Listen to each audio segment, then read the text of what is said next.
Hey everybody! Today I wanted to show you guys a game from the King's Indian Defense repertoire.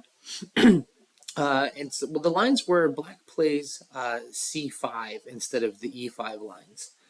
This game actually arrived at this position via a different move order. It actually started out as an e4 game and went through this sort of Sicilian transposition, ended up in this position, which we get to by playing d4 and just going through the normal kid variation.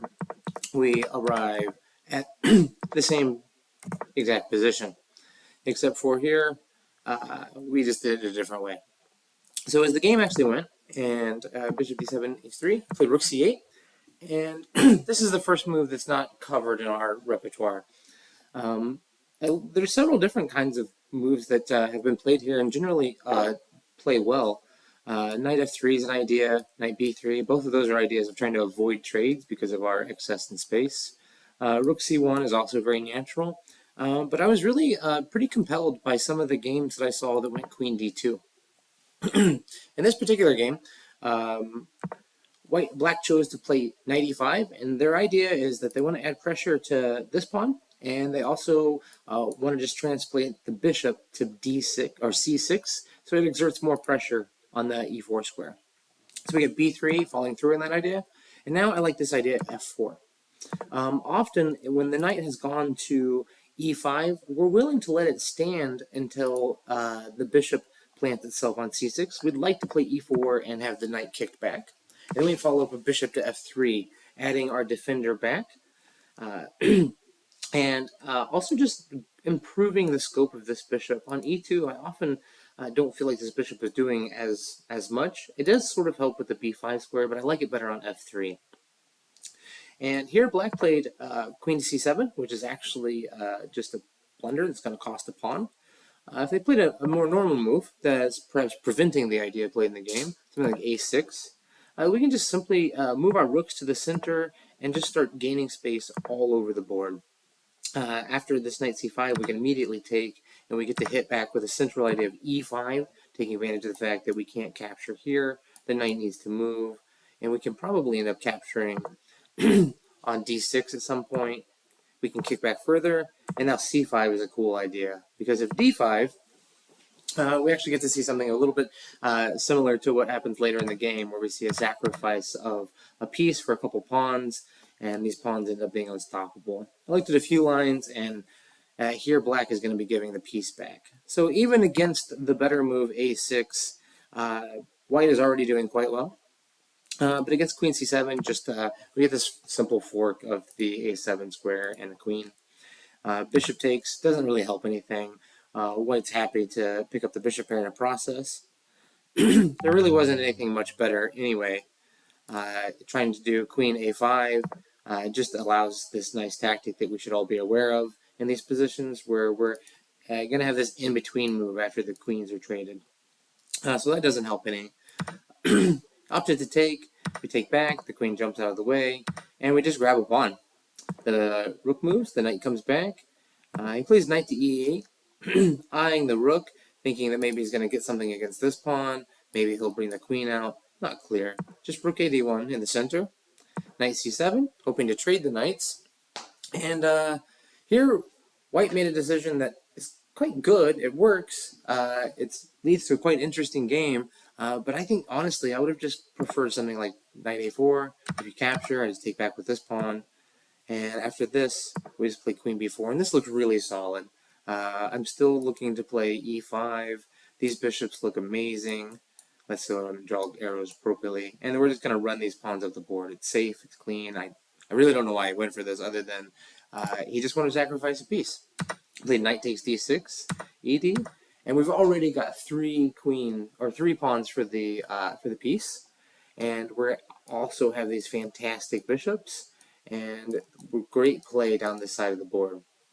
Knight to f6, can't allow this pin to continue. So queen b6, targeting b7. We would be happy to trade the a and the b pawns because these guys would become quite fast. So queen to b8, try to hold on to that. Now e5, opening the bishop up, renewing the threat. Plays knight to h5. had to go somewhere, I suppose, and you weren't allowed to come back, and it's pretty pitiful on the E8 square. So coming out to H5, and now rook to D7. Again, not giving black an opportunity to take on A2. Just continuing to put pressure on the board. Knight to E6, and now we play this nice move, just busting up the structure, and we win a fourth pawn. White's actually really happy with trades. After enough trades, the game gets quite simple. He plays A4, hangs on to the pawn, and now rook C8, now F5. I think F5 seems like it's headed a bit in the wrong direction. It works, it's still good, but I think a simpler plan was just bringing the rook over and supporting the king to come up, forcing some trades of some pieces, and just using the king to support these b-pawns. And the king side can sort of stay stationary. Something like that might look like rook d1, and I'm going to play g3 to shore up the f4 square, just bring our king up, and slowly but surely we will bring our king across, we will trade some pieces, and at this point it's going to be easy to start escorting these pawns slowly up the board, and the knight will quickly become overwhelmed, and we always have opportunities to maybe switch back over and grab another pawn and have pawns coming everywhere. So this would be quite an efficient and easy way, I think, to complete this game. Instead, White got carried away, well, not carried away, but in kingside operations. Played knight to d8, and the rook comes to b5, defending the pawn on e5. We get knight c6, attacking it again, and now f6, kicking the bishop away, and e6, which is quite a nice idea. This is a fantastic move, getting access to the f7 square, and now king to h8. And it's really difficult now, I think, for black, because this bishop can't hardly move. For example, the best move is really just to play rook c5 here. And if you were to capture it, you have simply takes, and I'm gonna make a queen. You're gonna take back, and I'm not even gonna be down material anymore. So if instead in playing bishop takes c5, he just makes a random move, and we see the threat. The threat is, of course, I'm just going to take the knight and then come to the diagonal, and this is just mate, thanks to this nice cross pin here. So I think that something like rook c5 was just a cool idea. Rook to h5, winning a pawn, can't be bad. e5, blocking this idea, and now the rook comes to f6. I suppose the idea must be to play bishop to h6, trying to exchange out this bishop, and then just advance the pawn. Black tried to bring the king up, and we just support the rook. And knight d7, trying to kick the rook back, but we give this check. King comes back. We trade rooks this way, trade the bishops, and then we defend the pawn from the side. And now we can escort these pawns up the board and bring the king across. So king g7, there's b4, getting them rolling. Rook takes, and we're happy to make this trade, as there's no way that this king and knight are going to be able to hold back all of the pawns. a5, just kicking along, knight d6, we push again, and knight b5, and now I like this move a6. The a6 means that this knight is really stuck to this a7 square, and it's going to be quite difficult for the king to come forward and use the knight. And we're just going to use these three pawns as decoys. We're going to threaten to bring our king over to the queen side, and in turn we're going to end up creating a new pass pawn on the other side of the board and just totally overwhelm the black pieces. So king to e6, king f2, bringing the king up, king d5, and quite an important move, just demonstrating why we really need to make sure we're bringing the king up to help, because if we give black the opportunity to support his own pawn, he can get a lot of counterplay here with that. So something like g4, and king to e4, cutting our own king out. We play g5, just trying to continue on with our plan of creating a second pass pawn.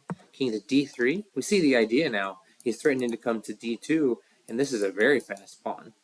So we play king to e1, and e4, h4, continuing with our idea, but now, well, we still have some draws, but it's easy to make a big mistake here. H4 gives away the draw entirely. We're not even winning. We're not even drawing anymore. E3 h5, and this cool idea of we give this check, and we're going to come in with checks, and this queen will easily repel the white pawns. So just a quick demonstration of why it's important that we continue to bring the king up and keep out the black king and don't allow him any counterplay.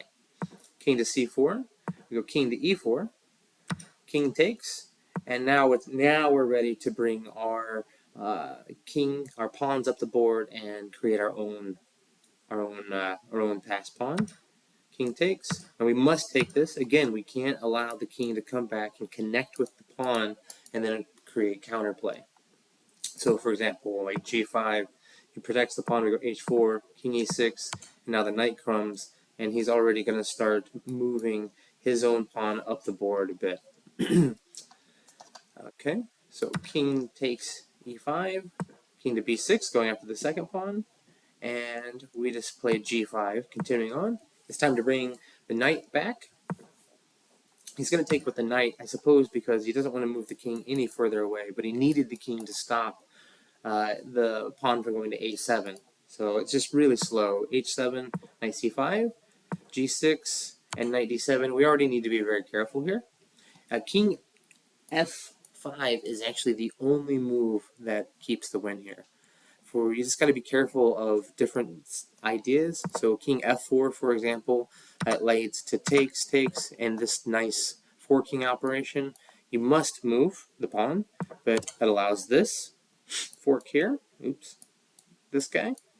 And if instead we tried to make what is probably the natural king to e6, coming up and advancing the pawn, this allows a nice draw. Check, we bring the king up, and now we take, and of course you must you must do something. You can't take, because then we'll play knight takes and that's draw, so try h6, but this allows black to get into this well-known drawing circuit. So the knight's going to be able to float between these squares.